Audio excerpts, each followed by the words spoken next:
Hello guys! Welcome sa aking walang kwentang channel. So, nandito naman tayo para sa panibagong video.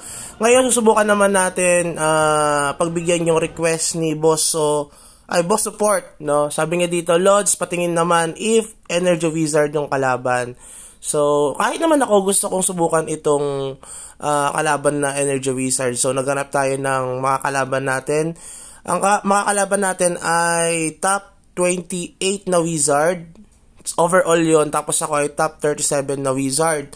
Energy siya, ako ay Swift na Wizard. Then, sa overall na mga Wizard, siya ay top 28. Ay top 5, tayo naman ay top 6. Mas mataas ang ano niya sa atin, ang battle points niya sa atin, guys. So, susubukan natin ng Energy Wizard. Si Boss Kael, yan, buti na lang pinagbigyan niya tayo. Shoutout sa iyo kung ikaw ay isa sa mga nanonood. Alam niyo ba, ang ganda ng wing ni Boss Kael. Perfect wing. Siya ang pinakaanak ni MU dito, MU Monarch. Biruin mo, parang ignore, tapos HP yung kanyang wing, tapos 45-45. Nakakaingit, diba? Biruin mo yung wing natin, napakaganda. Parang 2.6 lang yung wing natin. Yan, nakikita nyo siya ay top 28, ako ay top 37. Yung wing natin, alam nyo naman kung ano ang history niyan. Napakaganda ng wing natin. Parang 34 at 36 ang ating wing. Tapos ignore damage din. So, sa wing pa lang, alam nyo na kung bakit mas mataas ang battle points niya. No? Kaya, susubukan natin kalabanin itong ating kalaban na Energy Wizard. Tayo pala ay nag-switch from Energy Wizard to Swiftness Wizard. Gusto naman natin subukan yun, guys, no? So, yan. Subukan na natin. Hinamon na natin siya dito for the content lang naman. Ka-alliance natin si Boss Kael. Yung sa mga mababait na wizard din ito, guys. Dati mas mataas ang battle points ko sa kanya. Siyempre, mas mataas sa level ko. Pero, eventually, parang naunahan niya na tayo dahil nga parang natigil tayo sa sa mga paglalaro, sa paghahunt, dahil nga tayo ay umaakyat palagi ng bundok, palagi tayo nag-AFK. Ngayon, dito naman nagpalit tayo. Dati, no, para saan kasi nung nakakalaban ko yung mga BK, ganyan, mas maganda yung attack na shield. Pero dito, susubukan natin yung Death na shield. Bumili tayo nung T12 lang na Death shield at reflect lang. Gusto lang natin siyang masubukan kung matigas ba tayo dito. At kung mag-e-effect yung ibang mga options niya ng Swiftness na Wizard kapag Death Shield tayo. Yan, nagsimula na ang round 1 namin. Kung mapapansin nyo, guys, puro miss yung attack niya sa atin. Di ba nakikita nyo? Sa atin, medyo lang yung miss. Pero sa kanya kasi mas miss, marami siyang miss. Although, mas malakas kasi yung damage niya dahil Pyroblast yung skill na gamit. Tayo ay yung lightning lang. May effect kasi yung lightning natin na kapag tinamaan yung kalaban, nananakback siya.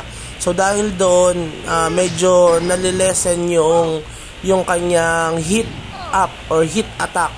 So mas malaki yung chance na mag-miss talaga siya sa atin. So kita nyo naman, parang halos same lang kami. Sa kanyang round 1, guys. Sa kanyang round 1. 1-0.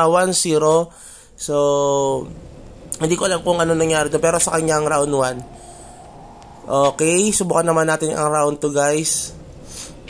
Kung ano ang magiging result sa atin. Ang lakas niya rin, no, 'di ba? Halimaw din si Boss Kael. Kaya mataas ang battle points niya compare sa atin. So papatay lang natin siya, guys. Anyway, sabi ko nga sa inyo, 'di ba? Tayo ay nasa Super Saiyan 1 pa lang dahil nga yung mga skill talent natin ay nasa ano pa lang, nasa T1. Biruin mo yung wing niya, 'di ba? HP tsaka ignore, tapos 45-45. Yan yung reason kung bakit malaki ang lamang niya sa atin kahit na mas mataas ang level natin sa kanya dahil tayo ay 559 at siya ay 550 pa lang ata, no, si Boss Kael.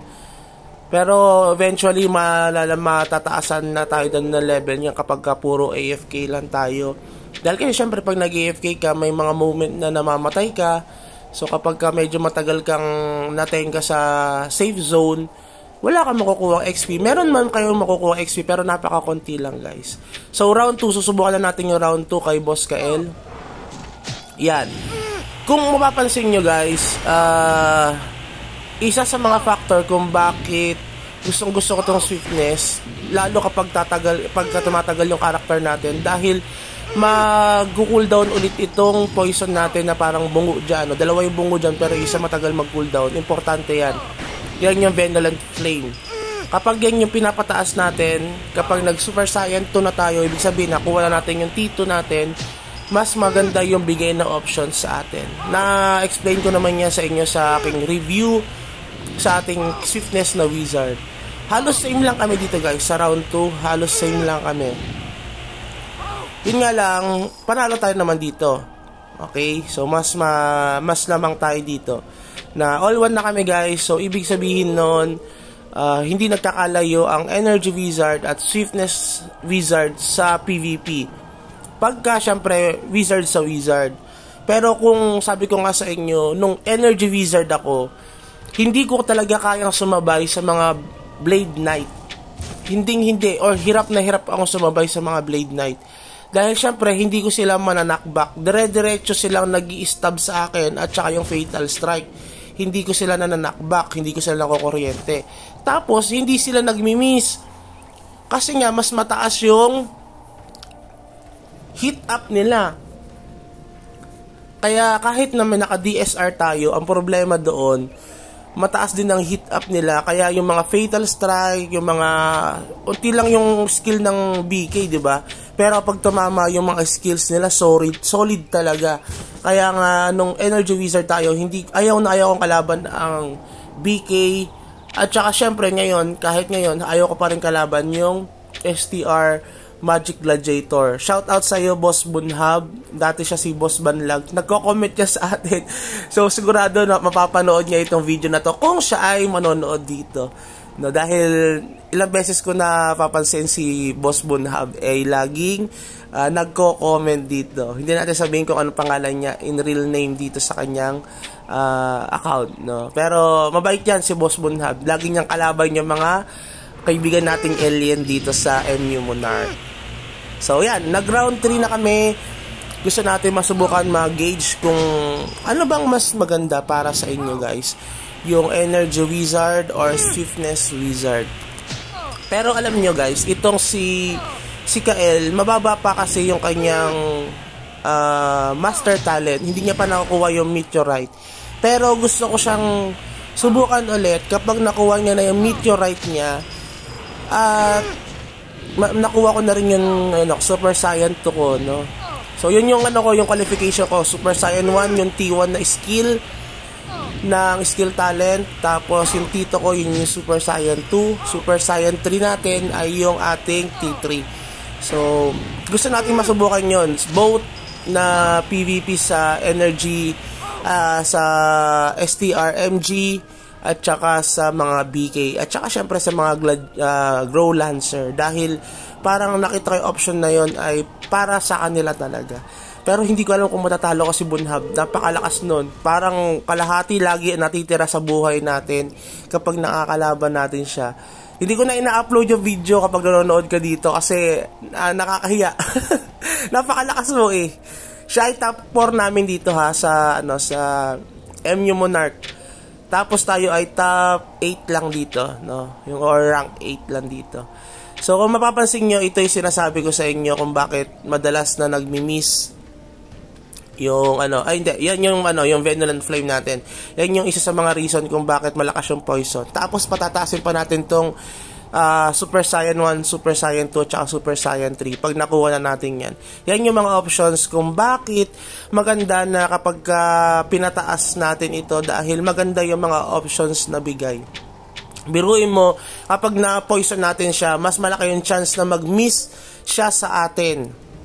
Ibig sabihin nun, kahit yung mga BK na sobrang BK and STRMG na sobrang alalakas dumamage, mas malaki yung chances na mag-miss sila sa atin. Feeling ko lang syempre dahil nga yun ay based sa mga nababasa ko lang naman dito sa mga options dito. Kasi wala naman, parang wizard na nagko-content na mas mataas ang level sa akin. Parang ganon. Hindi ko alam kung hindi lang ako nakakapanood. Kasi ang nakikita ko lang na nagko-content pagdating sa BK ay si N360, si Japs MG, tapos may bagong sumisibol ngayon si yung sa S500, nakalimutan ko pangalan niya. Pero medyo low level pa lang siya eh. At saka spender kasi yung mga yon, si Japs tsaka yung isa na parang taga Baguio. Tsaka si N360 medyo spender. Tayo kasi wizard, gusto ko kasi subukan yung tamang laro lang. May mga wizard, may mga player kasi tayo na gusto lang maglaro talaga at gusto makasabay sa paglalaro ng MU. At yun yung gusto kong i-challenge na pwede tayo maglaro ng MU Monarch kahit hindi tayo gumastos ng gumastos. So yun, 3-1 guys. So sana nag-enjoy kayo. Have a good day. Bye-bye!